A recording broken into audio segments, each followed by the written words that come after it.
चलिए नमस्कार बच्चों। तो अब हम फिर पढ़ेंगे मुहावरे के बाद लोकोक्ति को समझते हैं। आखिर लोकोक्ति होता क्या है?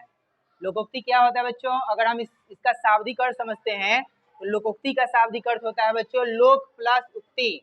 इसको अगर हम तोड़ेंगे लोक और प्लस उक्ति हो जाएगा, लोकोक्ति कहलाएगा। लोक मीन्स होता है लोग, लोग का उक्ति मीन्स होता है कथन।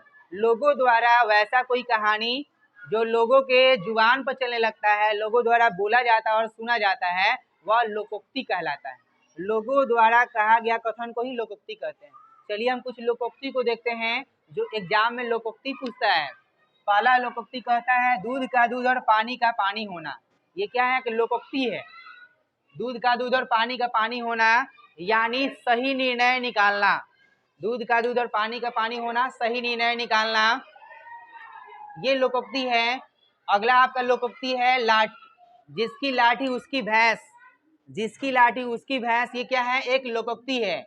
बलवान की ही जीत होती है। ये भी आपका क्या है? लोकोक्ति है। यानी जिसमें बल होता है जीत उसी की होती है। ये क्या है? आपका लोकोक्ति है। अगला आपका लोकोक्ति है जो गरजते हैं वो बरसते नहीं। ये आपका लोकोक्ति है। जो गरजते हैं वो बरसते नहीं। इसका मतलब होता है जो अधिक बोलते हैं वे लोग कुछ काम नहीं करते हैं।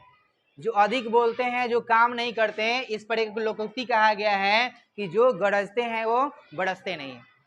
अगला है आपका लोकोक्ति अक्सर आप सुनते हैं खोदा पहाड़ और निकली चूहिया। यानी परिश्रम बहुत ज़्यादा करना पड़ता है। परिश्रम बहुत ज़्यादा करने के बाद आपको उसका फल परिणाम बहुत कम मिलता है, तो हम कहते हैं खोदा पहाड़ और निकली चूहिया। ठीक है। अगला आपका लोकोक्ति है चिराग तले अंधेरा होना। चिराग तले अंधेरा होना का मतलब होता है जो जानकार व्यक्ति है या कोई जानता है, उसके पास में रहकर, उसके निकट में रहकर भी अगर हम कुछ नहीं प्राप्त करते हैं तो हम कह सकते हैं कि चिराग तले क्या हो गया? अंधेरा प्राप्त हुआ। जैसे कि आप देखते हैं अक्सर चिराग हो या लैंप हो, उसके नीचे अंधेरा ही रह जाता है। उसके लिए कहा गया चिराग तले अंधेरा होना। अगर ज्ञानवान कोई व्यक्ति है, जानकार व्यक्ति है, उसके पास रहकर भी हम कुछ नहीं सीखते हैं तो कह सकते हैं चिराग तले अंधेरा होना। आम के आम गुठलियों के दाम, ये भी मुहावरा है आपका।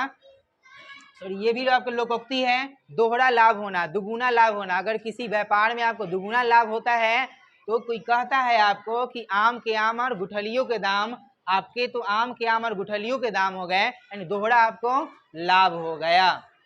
नाच न जाने आंगन टेढ़ा, नाच न जाने आंगन टेढ़ा, ये क्या है? आपका लोकोक्ति है। यानी अपनी कमी नहीं दिखाना, अपनी कमी को छुपा कर प्रकट करना, छुपा देना, यह कहलाता है नाच न जाने आंगन टेढ़ा।